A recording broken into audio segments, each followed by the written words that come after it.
الشيطان الرجيم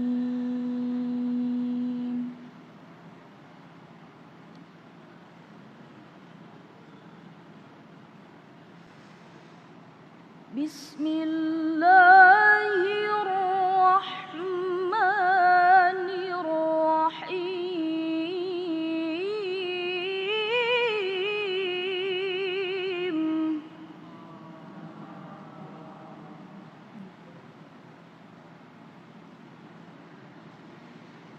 ووصينا الإنسان بوالديك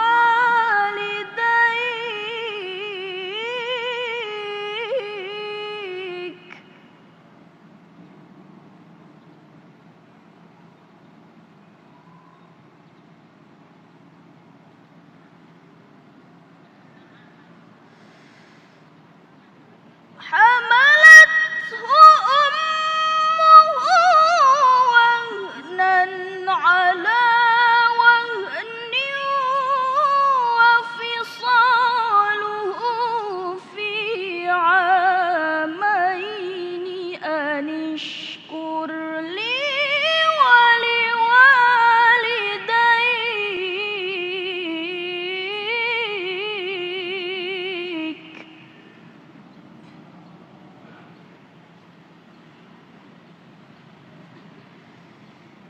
إلي المصير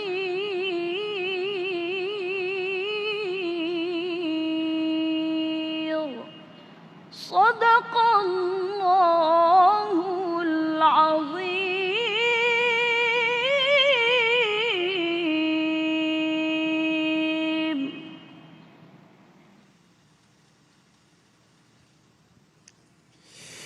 Bismillahirrahmanirrahim. Allahumma salli ala Sayyidina Muhammad wa ala ali Sayyidina Muhammad.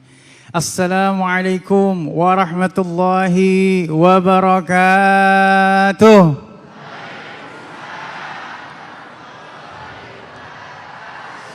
Alhamdulillahirabbil alamin.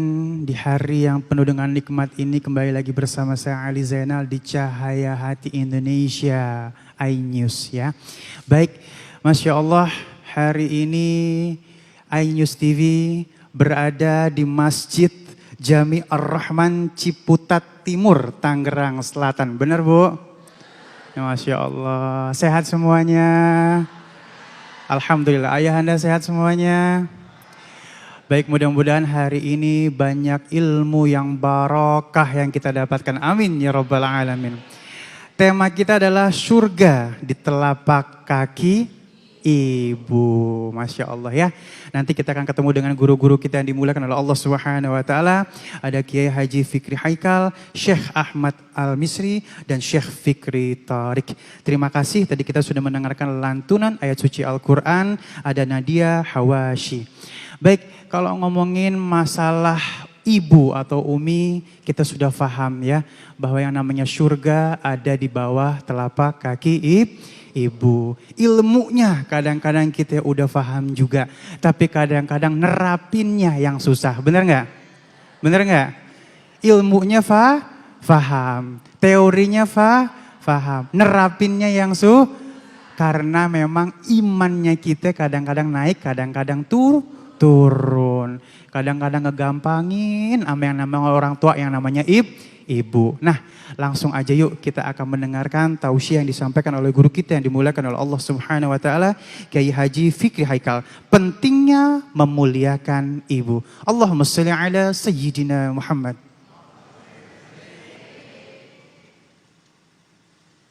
Assalamualaikum warahmatullahi wabarakatuh. Alhamdulillahi rabbil alamin. Wassalatu wassalamu ala asrafil anbiya'i wal mursalin Sayyidina wa maulana Muhammadin wa ala alihi wa sahbihi ajma'in, amma ba'du.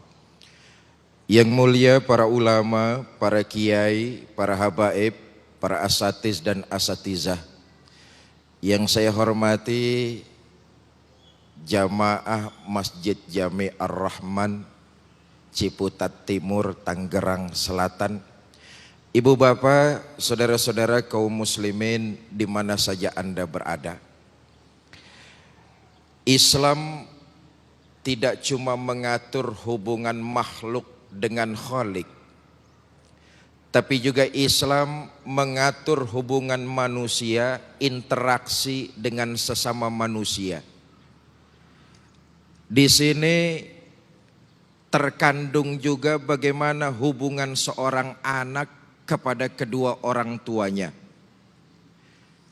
Wabil khusus kepada ibunya. Quran jelas menyatakan kepada kita, berbuat baiklah kepada kedua orang tuamu.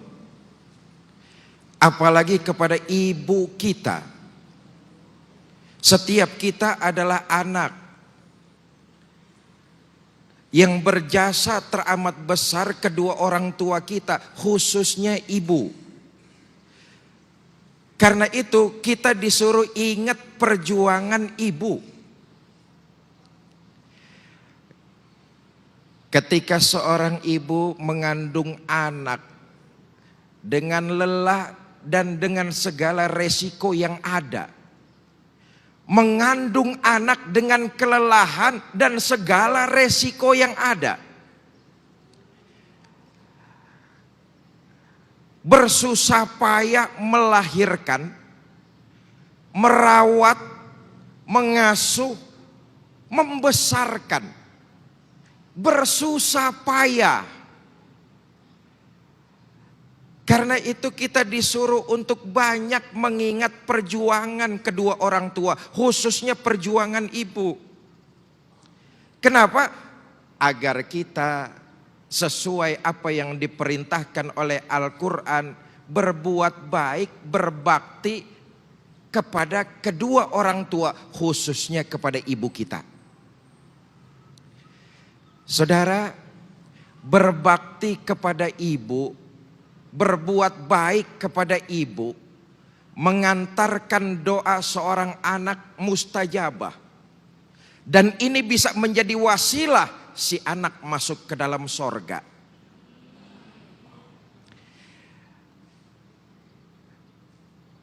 Berbuat baik, berbakti kepada orang tua, khususnya ibu, dicontohkan oleh baginda kita Nabi besar Muhammad Sallallahu Alaihi Wasallam. Ketika baginda Nabi bagi-bagiin daging, dari jauh beliau lihat ada sosok wanita separuh baya, wanita tua datang menghampiri baginda Nabi. Muka Nabi ceria, muka Nabi sumringah, senang bukan main baginda Nabi. Begitu perempuan paruh baya itu sudah dekat, Nabi gelarin sorbannya. Digelarin sorban baginda Nabi, disuruh duduk ibu itu. Sahabat pada nanya, siapa gerangan wanita paruh baya yang begitu dimuliakan oleh baginda Nabi? Rupanya yang diperlakukan begitu mulia oleh baginda Nabi adalah ibu susuannya, Halimatus Sa'diyah. Walaupun ibu susuan sudah dianggap ibu, air susunya berjasa membesarkan baginda Nabi, maka diperlakukan begitu mulia. Sorban baginda Nabi digelar, dibuat alas duduk oleh ibu Halimatus Sa'diyah. Tadi saya katakan, seorang anak yang berbakti kepada ibunya, membuat doanya mustajab dan jadi wasilah si anak ini bisa masuk ke dalam sorga. Adalah Uwais bin Amir Al-Qarni, seorang anak muda, punya ibu tua renta, lumpuh. Ibunya ini punya satu keinginan, Uwais anakku, rasa-rasanya sebelum ibu wafat, ibu pengen melaksanakan rukun Islam yang kelima. Ibu pengen pergi haji nak. Uwais, anak yang berbakti, menjawab, insya Allah bu, tahun depan kita pergi haji. Padahal kehidupannya sangat sederhana. Uwais Al-Qarni ini tiap hari mengembala kambing milik orang-orang Yaman. Upahnya nggak seberapa, tapi dia yakin rezeki dari Allah menyenangkan ibunya. Dia bilang dengan penuh keyakinan, insya Allah tahun depan kita pergi haji bu. Habis ngomong kayak begitu, Uwais bingung. Pertama, kagak gablek duit. Yang kedua, bagaimana caranya? Ibu saya lumpuh. Kata Uwais, saya akan gendong ibu saya untuk pergi haji ke Mekah. Dari Yaman ke Mekah, ibunya digendong. Niat Uwais Al-Qarni kuat, walaupun ibunya lumpuh akan dia gendong dari Yaman ke Mekah untuk menunaikan ibadah haji. Mulailah Uwais menabung. Uang tabungannya dia beliin sapi. Dari uang tabungannya dia beliin anak sapi. Bikin kandang di atas bukit. Rumah Uwais di bawah. Tapi bikin kandang anak sapi di atas bukit. Orang di kampungnya pada bingung. Uwais, kenapa kamu bikin kandang sapi di atas bukit? Kenapa nggak di rumah aja?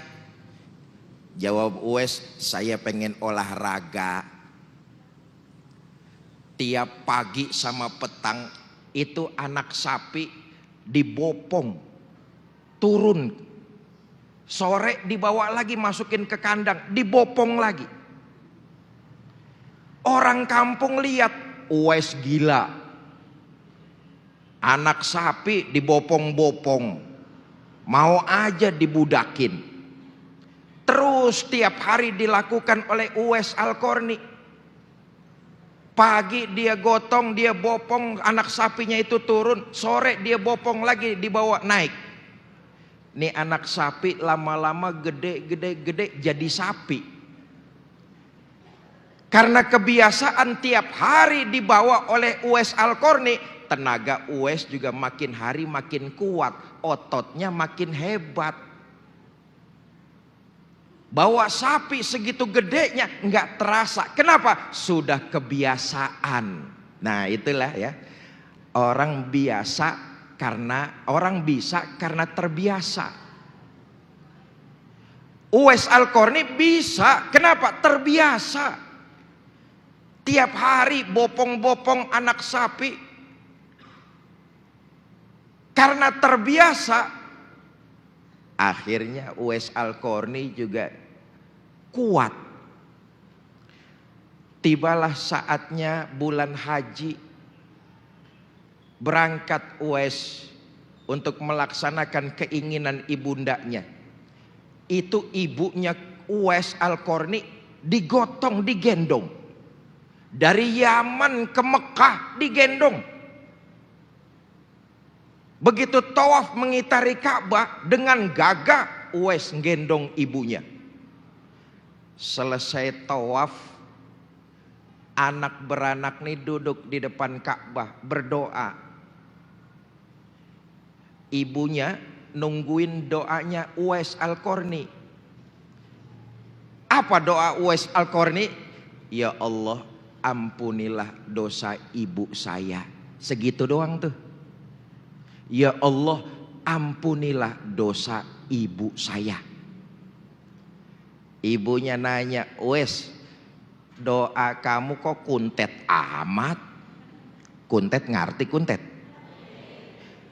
Kamu cuman doain ibu, doain buat diri kamunya mana? Apa jawab Uwais Al-Qarni? Bu, cukuplah saya mendoakan ibu supaya masuk sorga. Kalau ibu sudah sampai ke sorga, ibu ridho, keridhoan ibu lah yang mengantar saya masuk ke sana. Allahu Akbar. Sampai kemudian baginda Nabi pernah ngomong, saudara-saudara, kalau pengen tahu orang yang di bumi nggak dikenal tapi ngetop di langit, doanya dikabulkan. Di bumi dia biasa aja, tapi di langit ngetop. Di bumi nggak punya pengikut, di langit followernya banyak. Orang ini Uwais bin Amir Al-Qarni.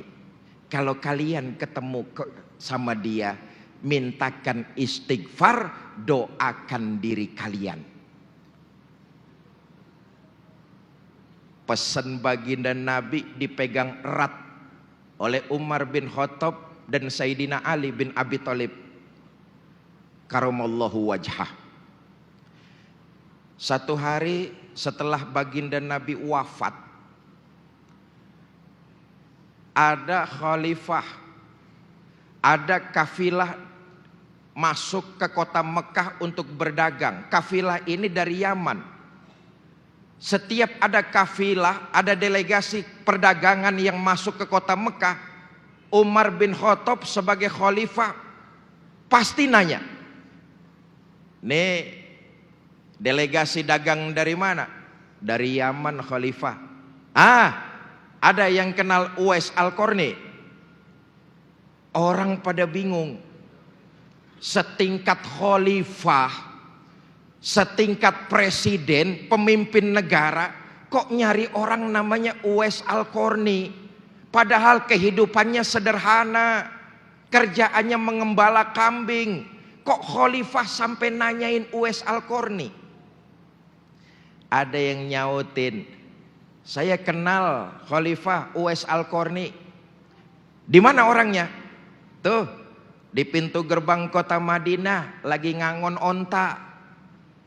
Rupanya Uwais Al-Qarni memang tugasnya menjaga onta-onta para pedagang ini. Khalifah Umar bin Khattab bersama Sayyidina Ali bin Abi Thalib buru-buru nyamperin Uwais Al-Qarni ini.